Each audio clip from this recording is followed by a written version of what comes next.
Old Hollywood sold us a fairy tale. Perfect gowns, perfect kisses, perfect husbands. But behind the studio lights, some of its brightest women were loving in secret, hiding in contracts, and surviving under the Hays Code. Tonight on Silent Fame, we're lifting the velvet curtain on 10 Golden Age actresses with secret lesbian lives. Watch closely. The studios wrote one story. Their hearts wrote another. One, Greta Garbo, the Swedish Sphinx who loved in silence. Greta Garbo wasn't just a star. She was a myth. A woman whose face sold movies across the globe, whose aloof beauty defined an era, and whose personal life became Hollywood's most elusive mystery. She spoke rarely, smiled less, and retreated from fame just as the world leaned in closer. But behind the myth lived a lonely truth, whispered in private letters and encoded in shadows. Greta Garbo loved women. Her most well-documented and emotionally intense relationship was with poet and screenwriter Mercedes de Acosta, a woman known for loving boldly what Hollywood demanded be hidden. Their affair spanned decades, woven through coded letters where Garbo called herself a sad little boy and pleaded for affection. The world never saw those words. They were sealed away as Garbo disappeared into reclusion in New York, not out of whimsy, but survival. To be openly lesbian in Garbo's time wasn't brave. It was career suicide. Under the Hays Code, even suggesting same-sex attraction on screen was forbidden. Off-screen, a woman caught in a same-sex scandal could lose her contract, her reputation, her safety. So Garbo played the part. She starred in romances with men, posed for studio-arranged photo shoots, and kept her real self locked away in diaries, unsent letters, and carefully curated silence. In her films, Garbo often chose roles that allowed a certain androgyny to seep through. Queen Christina, most notably, in which she kisses a woman and wears men's clothes with unbothered authority. Critics saw elegance. The queer community saw a quiet rebellion. Even in death, she left questions unanswered. Was she gay? Bisexual? Asexual? The debate rages on, but her love letters to Mercedes de Acosta, revealed posthumously, speak more honestly than any studio press release ever could. "I dream of your soft body pressed against mine," she once wrote. Garbo's story isn't just about secrecy. It's about survival in a world that demanded women be one thing and punished them for being more. Her silence wasn't cowardice, it was protection. And in that silence, she carved a space where queerness, artistry, and mystery could coexist, just far enough from the spotlight to stay alive. 2. Marlene Dietrich, the androgynous icon who made queerness glamorous. Where Garbo was silence, Dietrich was noise. Velvet, champagne-soaked noise. Born of Berlin cabaret and unbothered by America's puritanical panic, Marlene Dietrich strutted into Hollywood wrapped in fur, tuxedos, and unapologetic bisexuality. She didn't just challenge gender norms, she wore them like silk gloves and tossed them to the crowd. In her 1930 film Morocco, Dietrich appeared in a tuxedo and kissed a woman on the lips. It was pre-Hays Code, and the audience gasped. But that was Marlene. She didn't hint, she performed. She was married, technically, but her affairs with women like Mercedes de Acosta, Claudette Colbert, and even Edith Piaf were open secrets within the right circles. Hollywood couldn't control her, so it learned to tolerate her. She was simply too profitable, too stylish, too powerful. But Dietrich played a delicate game. Her queerness was never confirmed on record, just constantly rumored.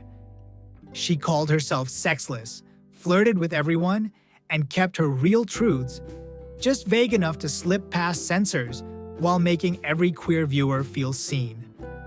Her life was a series of contradictions.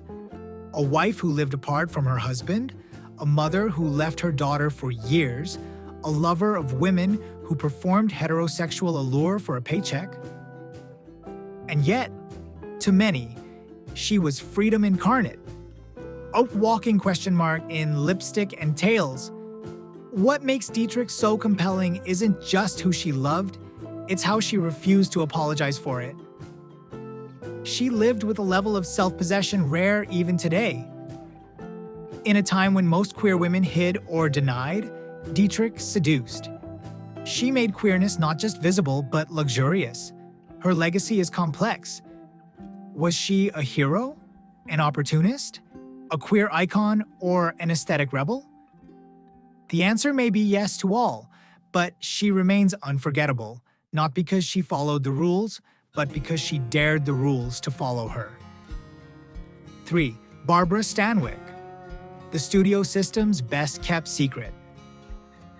Barbara Stanwyck was the kind of actress who never needed to raise her voice to command attention.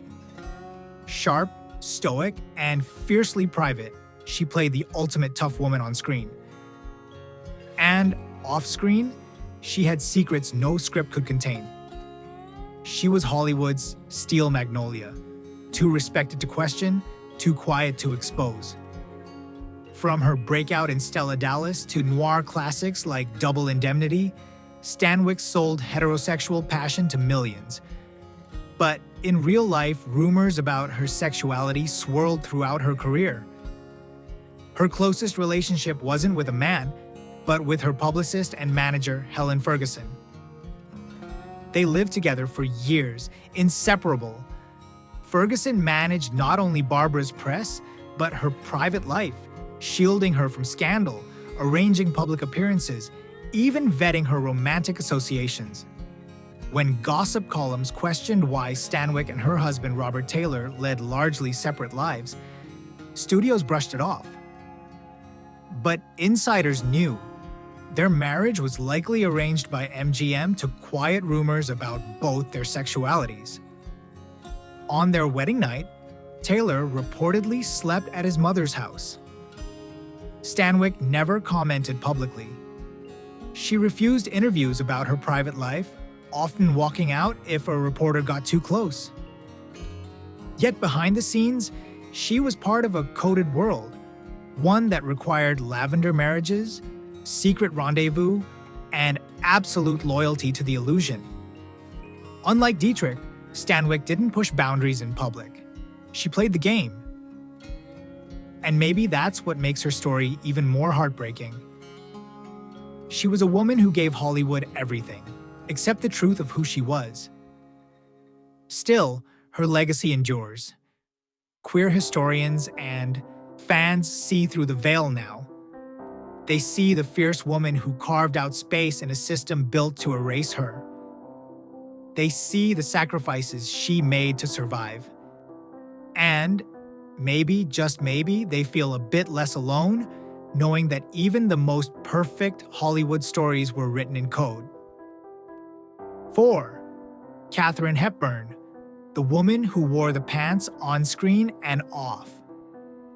Katharine Hepburn didn't care for pleasantries. She didn't care for dresses either.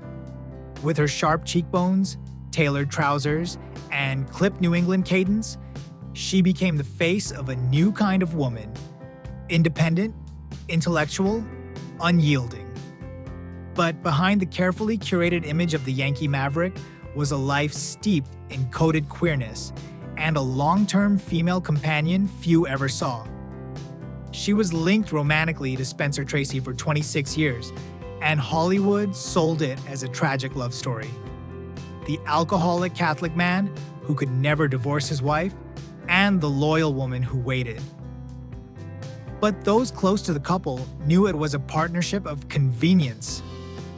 Tracy allegedly lived with guilt. Hepburn? She lived with Laura Harding. Laura, a wealthy heiress, moved in with Hepburn in the 1930s. They traveled together, lived together, and hosted together. While the studios sold her as fiercely private, it was Harding who managed her home, her schedule, and possibly her heart.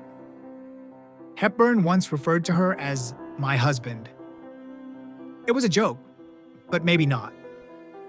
In his controversial memoir Full Service, Hollywood fixer Scotty Bowers claimed he arranged over 150 female companions for Hepburn.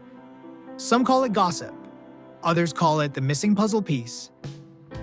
Hepburn never came out. She never needed to. Her rebellion wasn't loud, it was lived. She rejected dresses, refused studio control, and carved a place for women who didn't want to play soft. But still, she hid. So what do you think? Was Katharine Hepburn a straight tomboy? A closeted lesbian? Something more fluid? Drop your thoughts in the comments. Let's give the past the conversations it was never allowed to have. And while you're here, subscribe to the channel, because these untold stories, they matter. 5. Claudette Colbert, America's sweetheart and her secret penthouse life. Claudette Colbert could make America laugh, cry, and swoon all within 90 minutes. She was the perfect screwball heroine, graceful, witty, effortlessly lovable. But when the cameras stopped rolling, her life looked very different from the fairy tale romances she portrayed. She was married twice to men, but neither union defined her. What defined her were the decades she spent sharing her life with Verna Hull, a reclusive heiress and painter. The two lived together in a Manhattan penthouse and a secluded Caribbean estate, rarely photographed and never publicly acknowledged as more than companions. Colbert was a master of image control. She understood the game.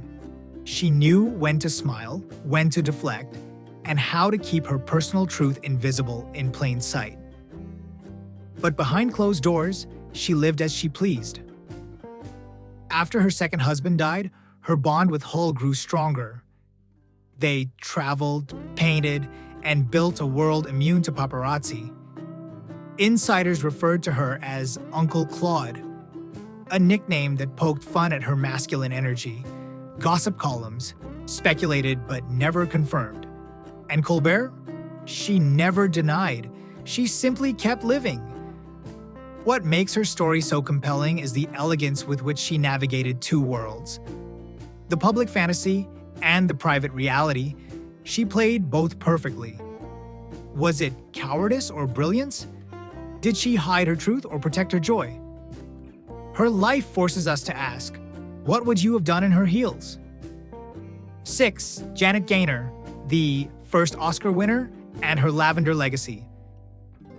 Janet Gaynor made history in 1929 as the first woman to ever win an Academy Award. She was the face of innocence, the symbol of soft, moral femininity. But her real life was far more complicated than any silent film love story. In 1939, she married fashion designer Adrian, yes, the man behind Dorothy's ruby slippers in The Wizard of Oz. To the public, it was a glamorous pairing of style and stardom. But within the industry, it was quietly understood.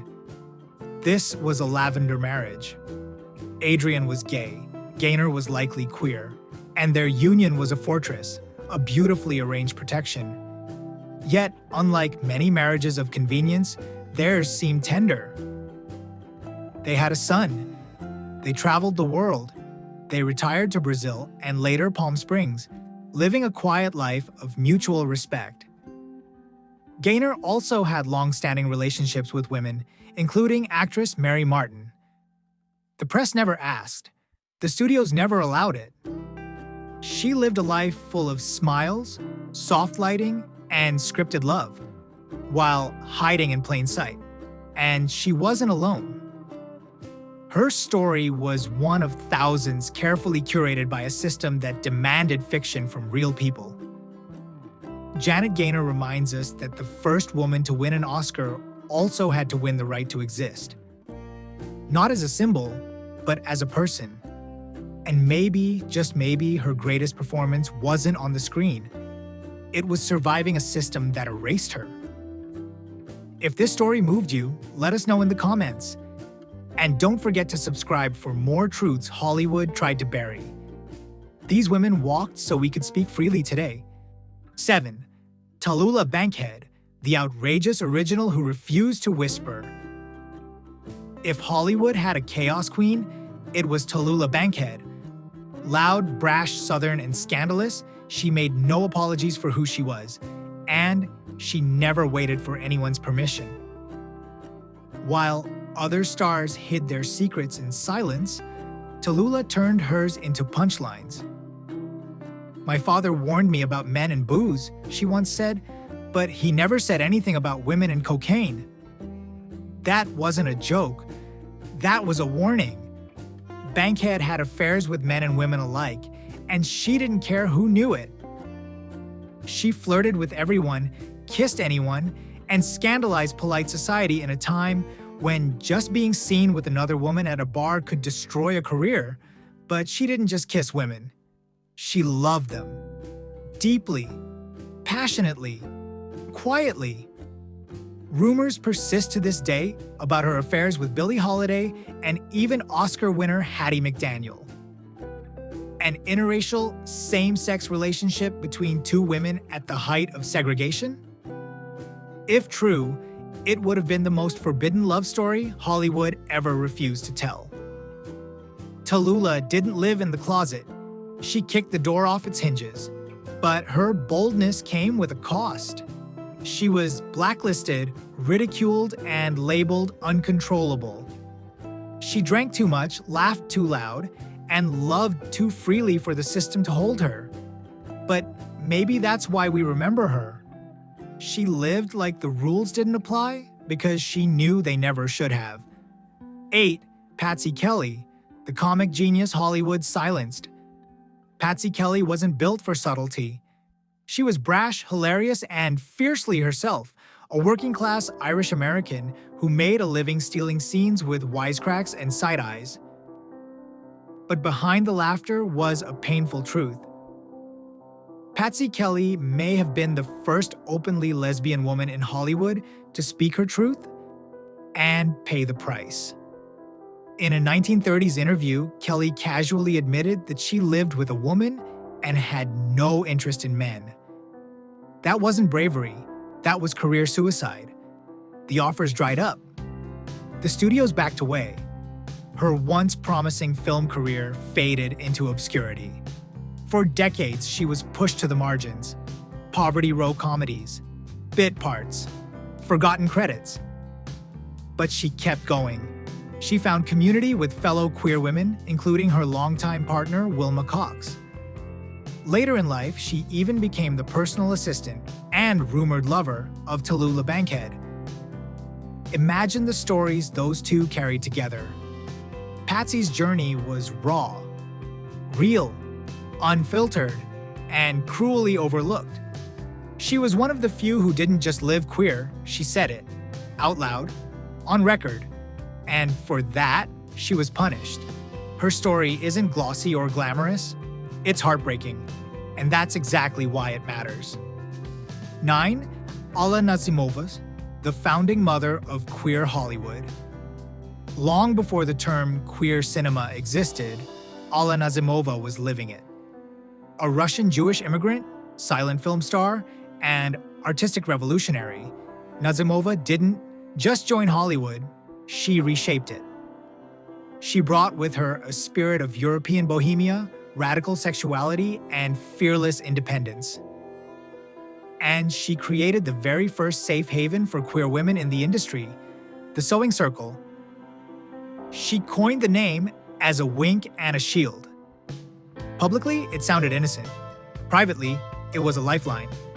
The Sewing Circle was a network of actresses, artists, and creators who loved women and refused to be erased. At its center, Nazimova's estate, the Garden of Allah. This mansion-turned-hotel on Sunset Boulevard was where secrets came to breathe, where studio stars could unbutton their performances and be fully, gloriously themselves. Nazimova lived there openly with her partner, Gleska Marshall, and hosted gatherings where alcohol flowed during Prohibition. And queerness wasn't a scandal. It was a celebration. Nazimova wasn't just a host, She was a mentor, a protector, a creator. She produced and starred in Salome, possibly the first gay-coded film in American cinema. It bombed financially. Her career declined. She was punished for being too bold, too foreign, too queer. But her legacy outlived the box office. Every queer actress who found safety in silence owes something to Nazimova's roar. 10. Dorothy Arzner, the director who defended The Circle. Dorothy Arzner didn't act, she directed. And in 1930s Hollywood, that was a revolution all its own. The only woman directing major films in the studio system during that time, Arzner was a power player, but she wielded her influence differently. She didn't just tell stories, she created space for them. She wore tailored suits, drove a convertible, and lived with her partner, choreographer Marion Morgan, for over 40 years. She never came out. She didn't need to. She lived it. Behind the camera, she crafted roles for strong women. On set, she fostered safety for the actresses caught between their talent and their truth. Arzner directed Katharine Hepburn, Joan Crawford, and Clara Bow, and gave them more than lines. She gave them dignity. Some say she had affairs with her stars. Others say she simply gave them freedom. Either way, her name became legend in the sewing circle, not as a gossip item, but as a guardian. Arzner outlasted many of her peers. When her career was sidelined, likely due to her queerness, she became a film professor and mentor to a new generation of storytellers. She refused to be erased, and neither should this history. These women weren't footnotes. They were founders. They were icons. They were human beings who lived under impossible rules and still found ways to love, create, and protect one another. If you made it to the end, thank you. These stories deserve to be told and remembered. If any of them moved you, if you learned something, or if you saw a piece of yourself in their courage, leave us a comment below. And don't forget to subscribe, because queer history isn't over, it's just been buried. We're here to dig it up.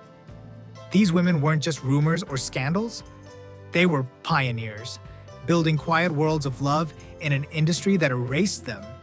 If one of their stories hit you in the chest, tell us which number and why in the comments. Your voice keeps their names alive. And if you want more buried queer history, don't forget to like, subscribe, and stay with Silent Fame, where the secrets finally get to speak.